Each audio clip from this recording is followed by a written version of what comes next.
नमस्कार मित्रों, आज बेहद इम्पॉर्टेंट चैप्टर मशीन इनपुट पे हम डिस्कशन करने चल रहे हैं, जिसका वेटेज 3 to 5 मार्क्स का होता है। सबसे पहले ये जानना है कि अगर हम इसके बारे में बात करें तो इसके दो पार्ट करेंगे। पहले में हम बेसिक इन्फॉर्मेशन से कुछ क्वेश्चन को सॉल्व करेंगे और दूसरे में पूरे जो है प्रीवियस ईयर के क्वेश्चन। तो सबसे पहले हम ये जान लें मशीन इनपुट क्या होता है। Machine input a piece of information, एक इंफॉर्मेशन होता है जो पहला इंफॉर्मेशन होता है, बिल्कुल कंप्यूटर जैसा वही इनपुट है। अब कंप्यूटर और इसमें क्या है, यहाँ पे जो इंफॉर्मेशन होता है वो सामने दिखता है, लेकिन कंप्यूटर में जो इंफॉर्मेशन हम देते हैं उसका सीधे रिजल्ट आता है, हमें पता नहीं चलता है। तो जो चेंजेज होता है, जो स्टेप में चेंजेज होता है, वो पहली बार जब चेंज होता है तो उसे हम स्टेप फर्स्ट बोलते हैं। और मशीन इनपुट का दूसरा नाम ये होता है कि स्टेप बाय स्टेप इसमें क्या हो, चेंजेज हो। तो जब तक चेंज नहीं होगा तब तक हम स्टेप काउंट नहीं कर सकते हैं। कोई सा भी इंफॉर्मेशन होगा, वो लेटर में हो सकता है, वो नंबर में हो सकता है, वो दोनों मिल करके हो सकता है। अब जब चेंजेज होगा तो वो लेफ्ट से भी हो सकता है, राइट से भी हो सकता है, ये भी हो सकता है कि वो दोनों साइड से हो। अब ये दो तरीके के हो सकते हैं, एक तो लेटर के रूप में हो सकता है और एक नंबर के रूप में। या यूं कह लें कि जैसे हम घर में खाना खाते हैं तो एक हायरार्की को फॉलो करते हैं। बच्चों को एक साइड में कर दिए, हम लोग एक तरफ खा लेते हैं, लेडीज एक साथ अपने टीम में खा लेती है। या रेलवे स्टेशन आप जाते हैं तो आपने देखा होगा सीनियर सिटीजन का एक अलग लाइन है, हम लोगों में एक लेडीज एक जेंट्स, एक लेडीज एक जेंट्स। तो ये हम कह सकते हैं मशीन इनपुट एक इंफॉर्मेशन है जिसमें स्टेप बाय स्टेप हम चेंजेस करते हैं, और तब तक चेंजेस करते हैं जब तक ये लास्ट में कंप्लीट ना हो जाए। और लास्ट स्टेप को आप क्या बोलते हैं, आउटपुट। अब ये दो तरीके से यहाँ पे चेंजेस दिखेगा, एक लेटर के रूप में और एक नंबर। दूसरी भाषा में ये कह सकते हैं एक मेंटल आईक्यू है, आपकी बुद्धि का परीक्षण है। तो अगर कोई ऐसा क्वेश्चन आता है जो लेटर पे आधारित है तो हो सकता है वो असेंडिंग ऑर्डर में आपको अरेंज करना पड़े, यानी बढ़ते हुए क्रम में, डिसेंडिंग घटते हुए क्रम में। हो सकता है उसका अरेंजमेंट वावेल या कॉन्सोनेंट पे हो, या उसकी प्लेस वैल्यू के आधार पे हो, जिसे हम सिंगल डिजिट के रूप में कन्वर्ट कर। या ये भी हो सकता है कि उस लेटर में कुल कितने एलिमेंट्स हैं, यानी कि कुल कितने लेटर हैं, उस वर्ड में कितने लेटर हैं, उसके आधार पर हो सकता है। और कभी कभी फर्स्ट और लास्ट जो वैल्यू होता है उसको बॉड मास के DMAS के फॉर्म में, यानी कि डिवीजन, मल्टीप्लिकेशन, एडिशन और सब्सट्रैक्शन के रूप में कुछ वैल्यू दिया रहता है। नंबर में भी क्या हो सकता है, इवन नंबर, ऑड नंबर हो सकता है। इवन नंबर लेफ्ट से हो अरेंज, ऑड नंबर राइट से हो, या एक इवन नंबर, एक ऑड नंबर, एक इवन नंबर, ऐसा हो सकता है। या स्क्वायर या क्यूब में, और असेंडिंग या डिसेंडिंग ऑर्डर में। तो चलिए इसका एक एग्जांपल देखते हैं और इसमें समझने की कोशिश करते हैं। एक क्वेश्चन से इस एग्जांपल को समझते हैं। मशीन इनपुट में Ram is a good boy. अब होता क्या है कि ये इनपुट है और ये सब कुछ दिया रहेगा, आपको अलग से लिखने की जरूरत नहीं है। स्टेप फर्स्ट यानी पहली बार इसमें क्या चेंजेज हुआ, सेकंड में क्या चेंजेज हुआ, थर्ड में, फोर्थ में। नॉर्मली जब भी कोई ऐसे वर्ड से क्वेश्चन आता है तो ये मान के चलिए कि प्लेस वैल्यू से क्वेश्चन जरूर पूछेगा। तो आपको पता होना चाहिए ए की वैल्यू 1, बी का 2, I 9 जैसे दिखता है, के किंग्स 11 पंजाब 11 हो गया। H अगर इसको आप टच कर देते हैं तो 8 जैसे IPL के मैच में T20 होता है। U को आप 2 और 1 मिला करके बनाते हैं 21, और X दो रास्ते मिल करके करते हैं तो 4 दिखते हैं, यानी 24। ये प्लेस वैल्यू आपको आना चाहिए। जब भी क्वेश्चन मिलता है तो एक चीज हमेशा ध्यान रखना, पहला स्टेप और लास्ट स्टेप, क्योंकि लास्ट स्टेप में लिखा रहेगा अब चेंजेस नहीं करना है। This one is a last step means final step. आप देख रहे हैं सबसे पहले ए आया है, अब ये सोचना है कि ये क्यों आया है। अगले बार में फिर से बी आ गया, फिर यहाँ पे जी आ गया, और फिर लास्ट में आई आ गया।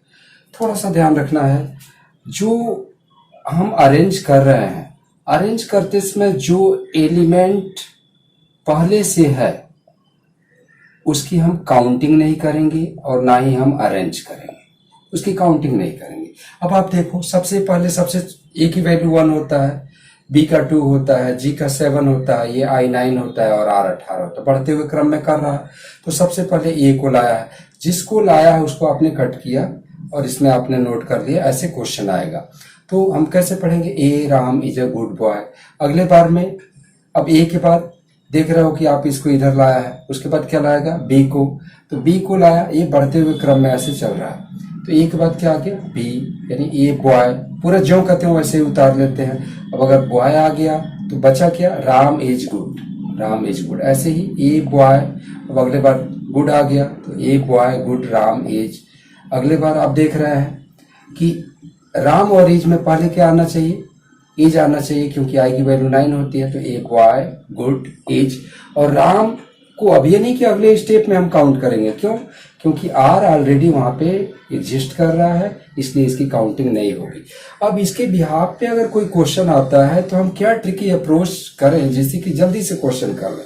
तो एक क्वेश्चन से समझते हैं इसको। ये क्वेश्चन ऑलरेडी दिया रहेगा ऐसे, और आपको बहुत ही फास्ट सॉल्व करना होगा। बढ़ते हुए क्रम के आधार पे एक क्वेश्चन हमने इसी के बेस पे दिया है, डोंट वरी बी हैप्पी। मान लेते हैं क्वेश्चन आया और पूछा जाए कि जनरली क्वेश्चन यही पूछा जाता है, तीसरा स्टेप, दूसरा स्टेप, पांचवा स्टेप या फाइनल स्टेप। हमारा क्वेश्चन मान लेते हैं हमसे पूछा जाए कि ये जो डेटा है इसका फाइनल स्टेप कितने स्टेप में पूरा होगा। सबसे पहले आप देखिए, डी की 4 होता है वैल्यू, W 23, B 2 और H 8 होता है। सबसे छोटा कौन है, बी। पहले आपने बी लाया, बाकी जो कहते हो पहला लेटर उसका लिख लो आप, ये डोंट हो गया, फिर क्या बचा, ये तो कट गया, ये इधर आ गया, डोंट वरी एंड हैप्पी, ठीक है।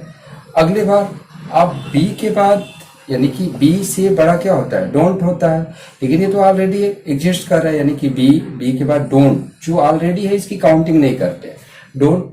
अब आपको देख रहा है वरी और हैप्पी में क्या आता है, तो पहले हैप्पी आएगा और वरी ऑलरेडी, यानी ये कितने स्टेप में पूरा हो गया भाई, 2 स्टेप में पूरा हो गया। और इस तरीके से क्वेश्चन आता है, बहुत ही फास्ट कर सकते हैं। अब इस क्वेश्चन को देखिए आप, टाइप सेकंड आप कर रहे हैं, बी केयरफुल विद कोरोना। यहां पहला स्टेप बोल रहा है बी विद केयरफुल कोरोना, और फाइनल स्टेप दूसरे में ही पूछ दे रहा है या बता दे रहा है कि बी विद कोरोना केयरफुल। थोड़ा सा दिमाग लगाइए, सोचिए। तो ये जो दिख रहा है वो नंबर ऑफ लेटर्स की बात कर रहा है। इसमें कितने हैं, 2, इसमें कितने हैं, 4, इसमें कितने हैं, 6, और इसमें भी कितने हैं, 6। अगर हम इसकी बात करें तो अभी थोड़ा सा अलर्ट रहना है। ये इसलिए कि इसमें अलर्ट रहना है कि नंबर ऑफ एलिमेंट्स, यहाँ बी में 2, वेद में 4, कोरोना में 6 एंड केयरफुल में 7 एलिमेंट है। जो एलिमेंट ऑलरेडी आपको पहले से ही पाया जाता है, जहां पे एग्जिस्ट कर रहा है, उसकी काउंटिंग हम नहीं करते हैं। सबसे पहले तो ये देखो आप, तो असेंडिंग ऑर्डर का भी ध्यान रखा गया है। तो सबसे पहले बी आया, 2 ही लेटर हैं, उसके बाद 4 वाले को लाया गया विद, उसके बाद कोरोना और केयरफुल में देखा जाए तो भले ही CO आता है और CA आता है, ये नहीं ध्यान देना है, नंबर ऑफ एलिमेंट्स का भी ध्यान देना था। यहाँ पे 6 है। अब ये ऑलरेडी आपको दिया रहेगा। अब इसके बिहाफ पे हम बहुत ही ट्रिकी अप्रोच से एक लाइन में क्वेश्चन सॉल्व करने का बताएंगे। फिलहाल एक क्वेश्चन देते हैं, उसको आप सॉल्व करेंगे। इस क्वेश्चन को सेम नंबर ऑफ लेटर्स के बिहाफ पे हमें करना है। Mary Kom is a known by super mom. ये कई बार क्वेश्चन भी आया है कि सुपर मॉम किसे बोलते हैं, तो मैरी कॉम को बोलते हैं। उसी पे ये क्वेश्चन हमने बना दिया। अगर इसका फाइनल स्टेप पूछता है कितने स्टेप में, तो अब हम नंबर मेथड से करेंगे। तो देखिए, सबसे पहले हमने नंबरिंग यहाँ पे किया, क्योंकि ईच और बाई में 2 एलिमेंट है। तो सबसे पहले बढ़ते हुए क्रम में अगर देखा जाए तो बाई आएगा बी से, तो ये पहला स्टेप हो गया। उसके बाद दूसरे नंबर पे क्या आएगा, ईज आएगा। पढ़ते कैसे हैं, जिसकी नंबरिंग किया उसे पहले पढ़ते हैं। तो पढ़िए, by Mary Kom is known super. दूसरी बार में क्या पढ़ेंगे, by is Mary Kom known super. आप देख रहे हैं कि बाई और इज के पहले अभी मैरी कॉम है, फिर नोन है, फिर सुपर मॉम। तो अगर हम देखें तो यहाँ पे 8 आ रहा है, जबकि हमको बाई और इज के बाद 5 वाला वैल्यू आना चाहिए था। तो क्या पढ़ेंगे, बाई इज, अब ये तीसरे नंबर पे आ जाएगा। तो ये तीसरी आपकी नंबरिंग हो गई। उसके बाद आप देख रहे हैं मैरी कॉम में भी 8 है और सुपर मॉम में भी 8 है।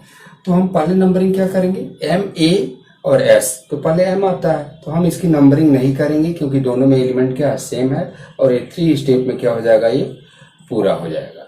तो एक और क्वेश्चन हम देखते हैं अगले टाइप में, उसको भी शॉर्ट ट्रिक से ही हम सॉल्व करेंगे। उम्मीद करता हूँ ये समझ में आया होगा आपको। एक डिजिट के भी आप पे क्वेश्चन देखते हैं जो ऑलरेडी मान लेते हैं क्वेश्चन दिया है 29, 81, 7, 3, 58 और ये बढ़ते हुए क्रम में है। देख रहे हैं, हमेशा आपको फर्स्ट स्टेप देखना और लास्ट स्टेप देखना है, क्योंकि यहाँ लिखा रहेगा लास्ट स्टेप 3, 7, 29, 58, 81। आपको लग रहा है ये बढ़ते हुए क्रम में है, तो 3 स्टेप में आया है। सबसे पहले 3 आया, यहाँ से लेकर के इधर लाया, फिर 7 लाया और इस तरीके से बढ़ते हुए। हम ये चाहते हैं कि इस क्वेश्चन को हम कितना फास्ट जल्दी कर सकते हैं। चलिए देखते हैं। सबसे पहले हमने नंबरिंग कर लिया, हम इसको देख लेंगे कि क्या 3 स्टेप में जो आया है हमारा आंसर सही है, और ऐसे क्वेश्चन कोई भी आएगा तो हम कर लेंगे कि नहीं। तो सबसे पहले 3, अब नंबरिंग किया, इसका मतलब आप देख रहे हैं कि इससे पहले 29, 81, 7 है, तो आप कैसे पढ़ेंगे? पहले जिसकी नंबरिंग किया उससे पहले पढ़ते हैं 3, 29, 81, 7, 58। क्या 3 के बाद 29 आता है? क्या गलत लग रहा है? तो फिर हम दूसरा स्टेप लेंगे और इसकी दूसरी नंबरिंग करेंगे 3, 7। जो सेकंड पे उसकी सेकंड नंबरिंग करेंगे 29, 81, 58। तो 29 तो ऑलरेडी पढ़ने में आ जा रहा है, तो 29 को हम 2 प्लस कर लेंगे। 2 प्लस क्यों? क्योंकि इसकी तुरंत बाद पढ़ने में आ रहा है। अब तीसरा स्टेप क्या होगा? 81 और 58 में पहले क्या आता है? पहले आपका क्या आएगा? 58 आएगा, ये तीसरा स्टेप। और जैसे ही इसको आप पढ़ेंगे 81 ऑटोमेटिक इधर आ जाएगा, और ये कितने स्टेप में पूरा हो रहा है? 3 स्टेप में। इस तरीके से बेसिक क्वेश्चन आप कर सकते हैं। अब हम मशीन इनपुट का मिसलेनियस क्वेश्चन देख लेते हैं, जिसमें लेटर भी हो और नंबर भी हो। ये इलाहाबाद बैंक पीयू का क्वेश्चन है, जो बेहद इंपॉर्टेंट है। क्वेश्चन जब भी आए तो एक ही चीज ध्यान रखना है आपको, एक तो इनपुट हो गया, एक फर्स्ट स्टेप, और एक क्या करना है? Last step. और मैंने शुरू में ही बताया था कि स्टार्टिंग में देखना है और एंडिंग में देखना है। चलिए देखते हैं क्वेश्चन क्या। 17 पुट सो ऑन 39, 27, 85 गोल्ड। अब इसको एक स्टेप वाइज चेंजेस किया है। पहले सो आ गया। सो कैसे आ सकता है? आप देख सकते हैं सो की जो प्लेस वैल्यू है 19 होता है, ये सबसे पहले आ गया, और इस तरीके से पहला स्टेप में लेटर आया है। अगले बार क्या, और बाकी जौकतें उतार दिया, मतलब सो यहां से हटा है, बाकी जौकतें उतार दिया। फिर 17 पुट ऑन 39, ऐसे। अगले स्टेप में सो आया, और फिर उसके बाद जो अरेंज किया, सो के बाद क्या कर दिया? 85 को, यानी ये डिजिट में सबसे बड़ा डिजिट है, और इस तरीके से ये चलता जा रहा है। तो आप देख रहे हैं, एक बार लेटर, एक बार नंबर, फिर से लेटर, फिर से नंबर, फिर से लेटर, फिर से नंबर, और दोनों ही क्या हो रहा है? लेटर नंबर के हायरार्की लेवल को ये डिक्रीजिंग ऑर्डर में फॉलो कर रहे हैं और घटते हुए क्रम में अरेंज हो रहा है, और ये 7th स्टेप में पूरा हो जा रहा है, जो कि पूरे ये क्वेश्चन में आपको दिया रहेगा, और इसी के भी आप एक क्वेश्चन देगा। अब जो भी क्वेश्चन पूछेगा उसका सेकंड, थर्ड, फोर्थ स्टेप तो आपको निकालना होगा। तो हम ये चाहते हैं कि क्या ये जो स्टेप 7th है, हम विद इन सेकेंड या विद इन लाइन हम इसे सॉल्व कर सकते हैं, हमें इतना टाइम देना पड़ेगा। चलिए देखते हैं। अगर आपने ये सॉल्व कर लिया तो कोई सा भी क्वेश्चन आप कर लेंगे।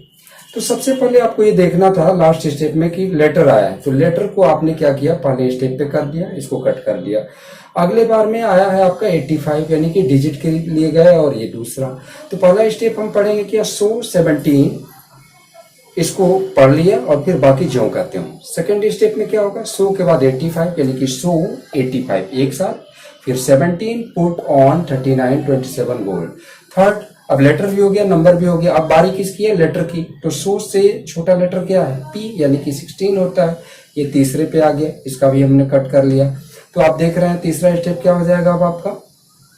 सो गोल्ड, सो 85 पुट।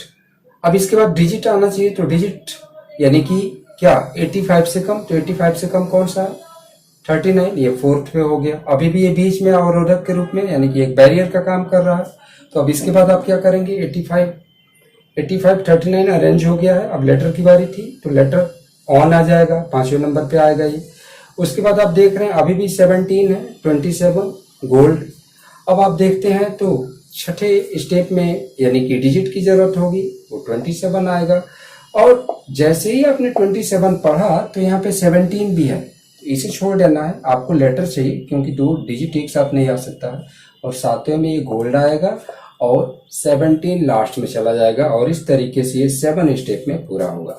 और उम्मीद करता हूं कि ऐसा क्वेश्चन कोई सा भी आप देखेंगे तो बहुत ही फास्ट कर सकते हैं।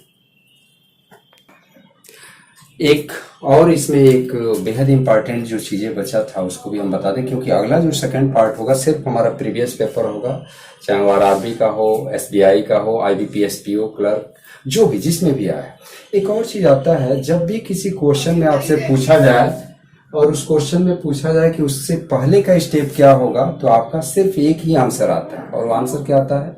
Can not determined. एग्जाम्पल के तौर पे मान लेते बोला जाए कि this one is the 5th step और इसका आप इनपुट निकालें, तो आपका आंसर क्या देना है? बिना टाइम लॉस किए CND। 4th स्टेप कोई दिया हो और उससे पूछा जाए कि इसका 2nd स्टेप निकालिए, आपका क्या आंसर आएगा? CND, यानी कैन नॉट डिटरमाइन। तो धन्यवाद, समझ में आया होगा। उम्मीद करता हूं आप चैनल को जरूर सब्सक्राइब करें। नमस्कार, थैंक यू।